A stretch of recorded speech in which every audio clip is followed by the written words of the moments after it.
Yes. Oh, my. When I was talking earlier about that third step, our membership ought to include all who suffer from alcoholism, one of the issues that comes up in some areas is, what do you do with people who have more than one addiction? Maybe that hasn't hit Nevada yet. And in some fellowships, this gets real ugly. People get real crazy over it. And my solution is this. If alcoholism is one of the problems, they are most welcome to be there. And if they're not alcoholics, they can't join us. I mean, you got to be an alcoholic to join AA. Well, what kind of sense does that make? Let me see if I can find this wonderful section in here. This is from the big book, and it's on page 175 for those of you who need pages. And it is from the story of Dr. Bob Smith. You heard of him? He says, during the next 2 years, I developed 2 distinct phobias. One was the fear of not sleeping. Anyone relate to that? Terrifying. And the other was the fear of running out of liquor. Not being a man of means, I knew that if I did not stay sober enough to earn money, I would run out of liquor. Most of the time, therefore, I did not take the morning drink which I craved so badly, but instead would fill up on large doses of sedatives to quiet the jitters. Dr. Bob was a junkie.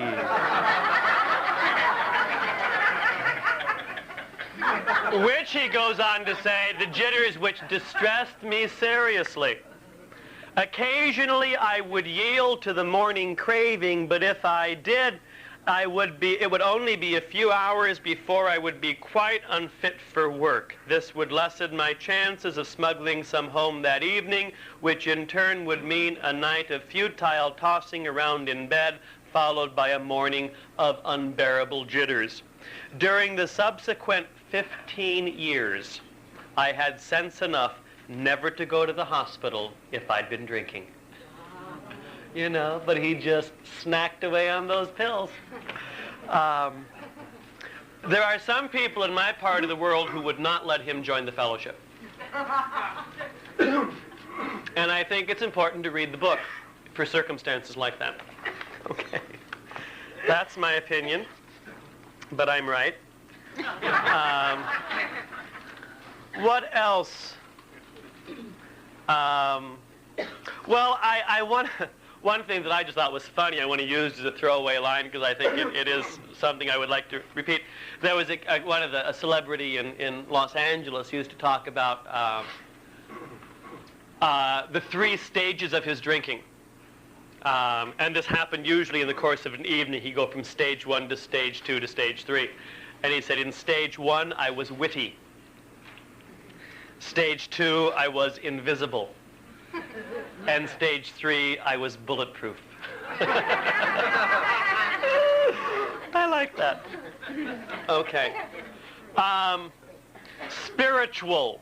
All that spiritual growth, what's it look like?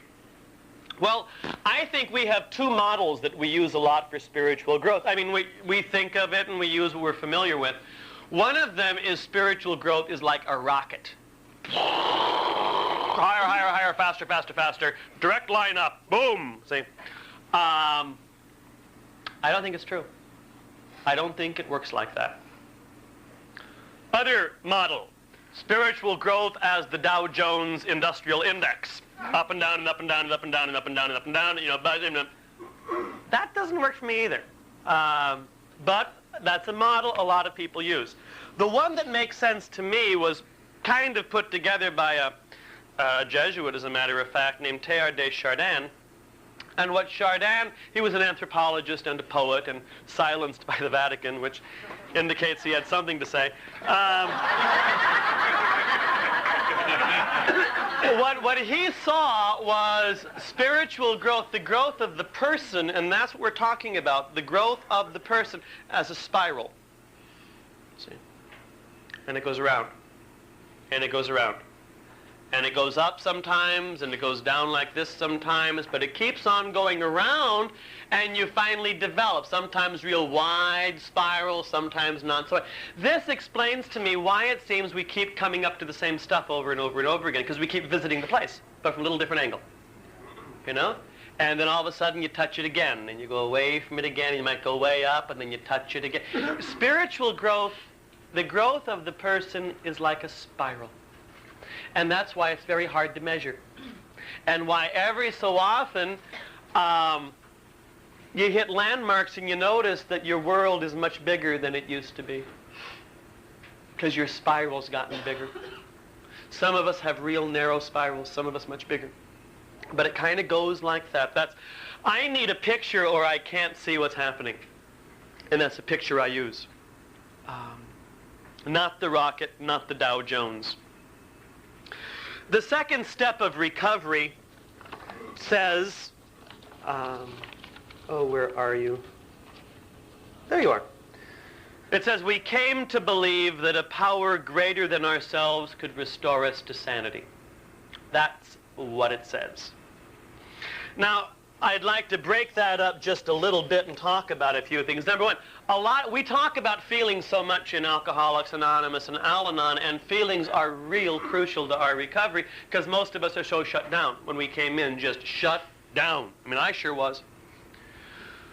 But notice the step doesn't say, came to feel that a power greater than ourselves could restore us to sanity. It says we came to believe. The problem with feelings is that feelings come and go. This is true in relationships, it's true in jobs, it's true in families. I mean, there are sometimes I meet somebody and I figure, I want to spend forever with this person. And 5 days later, I want them arrested. You know? Feelings change. Which one's a right feeling? Well, you don't have right feelings. You just have feelings. You know? Some feelings are appropriate and some feelings are inappropriate, you know? But feelings aren't right or wrong. And I didn't know that for a long time. This says we came to believe. And I want to talk a little bit, therefore, about God on this because it's very, very wrapped up. When I came into Alcoholics Anonymous, I knew a lot about God. I knew a lot about God in 5 languages. And it didn't help. It did not keep me sober. Knowledge doesn't always help. And insight doesn't always help. Our problem is not information. A lot of times our problem is not insight, it's action. And my problem with God is I knew a lot, and the God I believed in was wonderful. I mean, I didn't believe in an awful, vengeful, hateful God. I believed in a wonderful, creative God. That's the God I knew about, but I didn't believe that God would take care of me. I believed that God would take care of you, but not me. For some reason, I concluded that God would have nothing to do with me. How did that happen? Well, when I was around 9 or 10 or 11 or 12, somewhere in there, I discovered the world of masturbation. And it was wonderful, you know, at age 9 and 10 and 11. And it was my secret, you know. And what did I know about it? I know it felt wonderful, quick but wonderful. And I also knew I was the only adolescent male in the North American continent who was doing this. So it was my secret. Now, after I had developed the habit, which took, I think, 3 days, I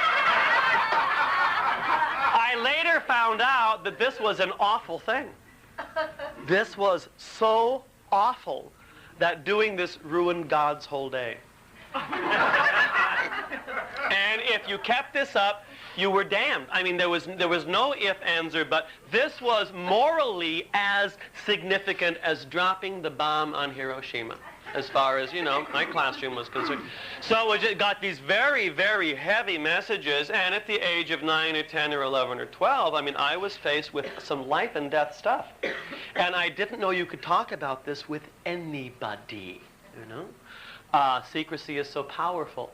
And I therefore knew that the obsession had to be removed, and I begged God daily for years to remove the obsession. And it didn't get removed. And I made a conclusion. And the conclusion I drew was this. God cannot touch my life. Everybody else. But not me. And so I pretty much had that already set out. So I always had this sense of doom, somewhere, and that it was just awful. And I was just one of those awful people. And when I came into alcohol, and then, I forgot about that decision. I don't know if I made that decision all at once or it was over a period of time, but that decision did get made. And when I got into sobriety, people were talking about the 12 steps of recovery, and you look at those things, I just glazed over. But after a little clarity, I started noticing that people were doing a lot of God talk. And I so resented God talk. I didn't like being preached at. I didn't like being preached to. I didn't like being patronized. I still didn't like it. And in most churches, I found that's what was going on. But here in the fellowship, I didn't find that. I found people were talking about their own experiences with God. And what I'm very grateful for is in this step it says we came to believe that a power greater than ourselves could restore us to sanity. And so what I decided to do was put God and the Pope and the dogmas of the church and all this stuff way back here on the back shelf. And I had better find for myself a power greater than myself. And that's what I went in search of. And I found such a power. It was a meeting in Berkeley we called Berkeley Wednesday night. Not a big meeting. Well, it was big for us. We had, I guess, 40 people there on a pretty regular basis. In the city of Berkeley, we had one meeting a night. And now we have more than that, so you have to make decisions. But I just showed up. Wherever that meeting was, I'd go, And in that Berkeley Wednesday night meeting, we had real old people and real young people. We had demonstrators, and we had people that beat up demonstrators. We had Catholics and ex-Catholics and atheists and ex-atheists and Marxists and ex-Marxists. And we had Hindus, and we had one Hare Krishna join us for a while. And she kind of stretched the group's tolerance. And there was one guy in there who told her that she would stay sober if she'd stay out of airports. That's what he told her. And we told him we didn't see that in the book. It's not in the book, doesn't mention that. So he had a little bigotry problem. We had married people and single people and people having relationships, the gray area in between. What is your... See, the word relationship is a funny word. I think I have a relationship with everybody I stumble across. From people at the Lucky Market to, folks I spend time with on a regular basis. And so it's but this is like a relationship with a capital R. And I think it means they're sleeping together, but I'm not sure, And I don't ask, I just fantasize. So,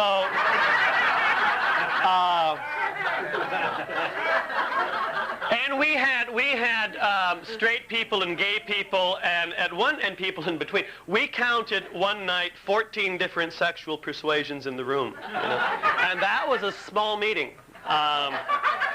It was just anyway, it was clear that everybody was present there, and what was stunning in the room was the only requirement for membership was a desire to stop drinking, and when you walked in the room, you were accepted and loved. And people didn't ask questions. And therefore, this meeting became my higher power. And I emotionally felt loved there. Now, I went to a lot of other meetings throughout the week, and I secretaried a meeting on Friday night and stuff. But what emotionally I lived for was being fed in that room by the women and men that gathered there. And so for over a year, that meeting was my higher power. Then I kind of had to come to terms with God later on, and I really resented it. I didn't like letting go of old ideas. They were painful, but they were familiar. And I've always chosen that, painful familiarity. Well, I was sober maybe a year, year and a half, 2 years, and by this time I'd moved down to Los Angeles where I was teaching. And it was the end of one semester and the start of another semester. And I had a zillion papers to correct and term papers to read, which that's a slippery place, believe me. I was very angry and very hungry and very lonely and very tired. And the next semester was starting in days, and I had all new classes to prepare, and I was just crazy as a coot. So I took all of my papers and I went outside to one of the parks in LA, and I thought, well, and it was pouring rain, of course. I just in the car with the radio going, a change of scenery to get stuff done, and all of a sudden, I had this tremendous desire to get loaded. No, not drink.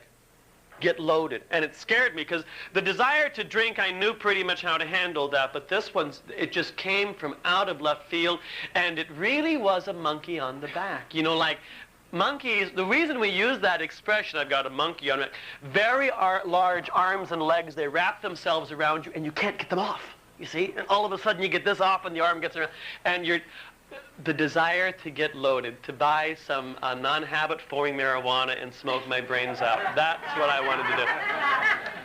Well, so I started arguing with it. No, you don't want this. Yes, you do. No, you don't. Yes, you do. No, you don't. Maybe just one. You know, no. And when I'm arguing with myself, I'm doomed. I cannot win that argument. And I got panicky, and so I drove to a place in Hollywood called Joe's Place, which used to be behind the Presbyterian church there, I guess. And walked into Joe's Place, and there was a 5 o'clock in the afternoon meeting. And this was like 9 people at the meeting, small meeting. And there was a character standing there named Aaron. Now, Aaron is from a religious tradition which he never practiced. And he was a street, different from mine, and he was a street junkie. And he was standing there, you know, arrogant.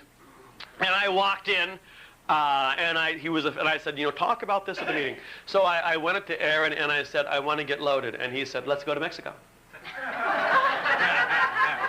And I judged him immediately. I said, this guy doesn't even know the rules. If I wanted to go to Mexico, I would have. I don't want to get loaded. That's why I'm here, and he doesn't understand that. So instead of saying that, I very calmly said, because my mind is talking, but then I talk.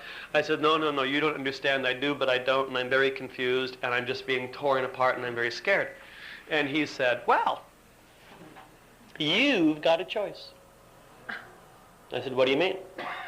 And he said, you can either go get loaded, or you can go to your room, get on your knees, and ask God to remove the obsession. And I said to myself, who is he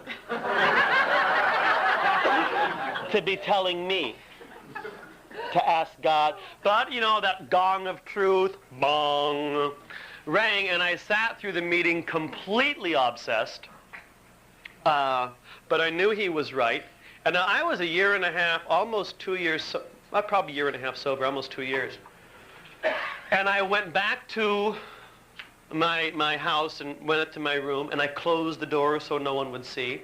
And I stood by the bed, and I had not asked God for anything yet, because we've had this little, you know, understanding that it wouldn't work for years. And I was always afraid to test it.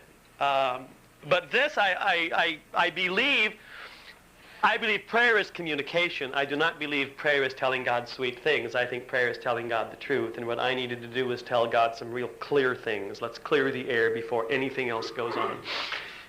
And I said, first of all, God, I want you to know that I am very disappointed in you for going to this extreme to get me on my knees.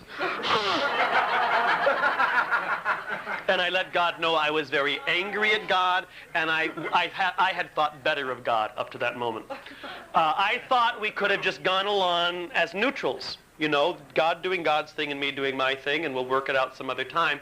But this, God was just breaking in, and I really resented it. And I wanted that resentment very clear. See, my old idea of God, you know, the relationship between me and God, was this. It was like Washington, D.C. and Moscow.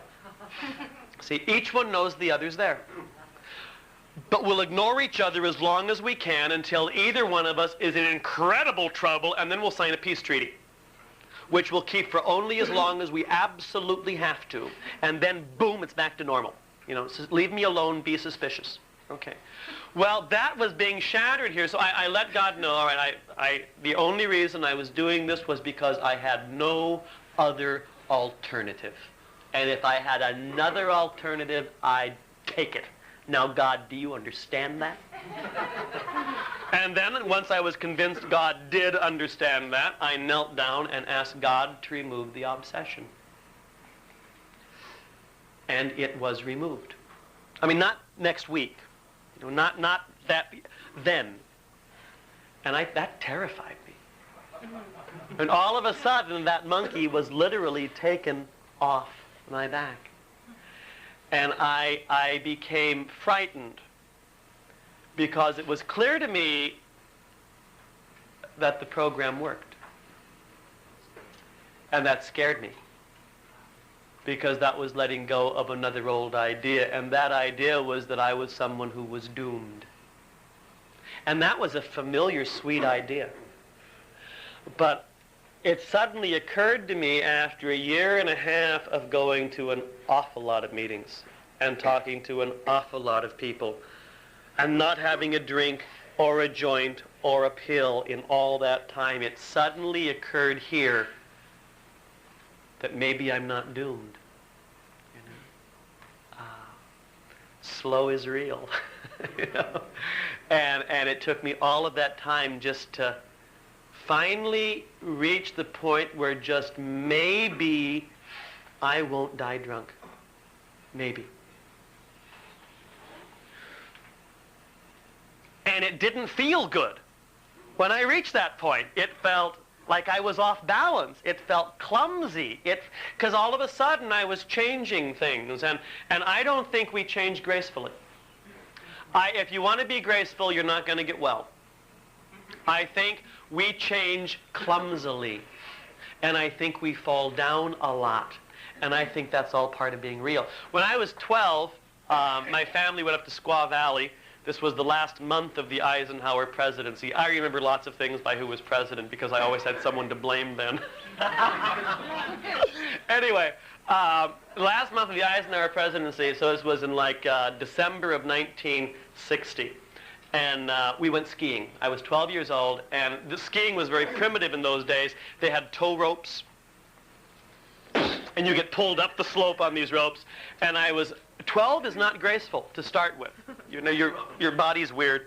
And 100,000 people had been up on this tow rope before me, so they had this thing, this rut in it of solid ice, very slippery, and I was afraid. And anyway, I got on this thing, and I held on to the rope and got yanked up this slope. It was awful. And then how do you get off? How do you get off the rope? You're in this rut. So I fell, and I fell to my side, and there were millions of people behind me who kept screaming that my parents weren't married. And I remember clawing my way out of it, and several things, again, decisions we make at the age of 12. I felt humiliated, and I felt embarrassed, and I felt very clumsy. Now, I don't know about you, but those are the three worst feelings in my area. I think I could deal with the terminal disease a lot more calmly than I can feel with being embarrassed and humiliated. Death first. You know, there's a postcard that says the impossible is easier to do than the embarrassing. And I think that's true. Anything but embarrassment, dear God.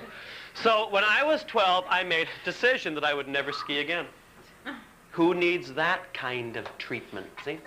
Well, I held on to that decision until, maybe 20 years after that, I started feeling that decision soften a little bit, and I started talking about it about a year or two ago. And about 3 months ago, for the first time in 25 years, I went back on a pair of skis. But this time, with a lot of Al-Anon and a lot of AA program, I knew a couple of things. And also, it was easier because the skis had been streamlined. I didn't feel like so clumsy. But first of all, it was clear to me, to learn, you have to fall down.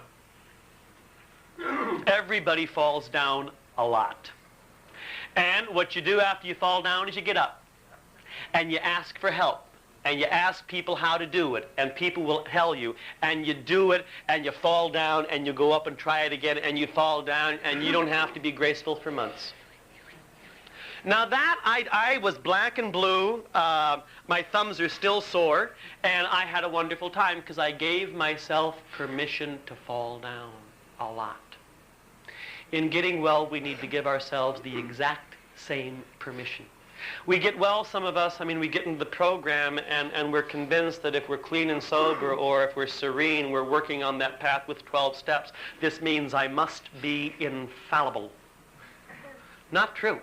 What it means instead is you can commit huge numbers of mistakes and talk about them.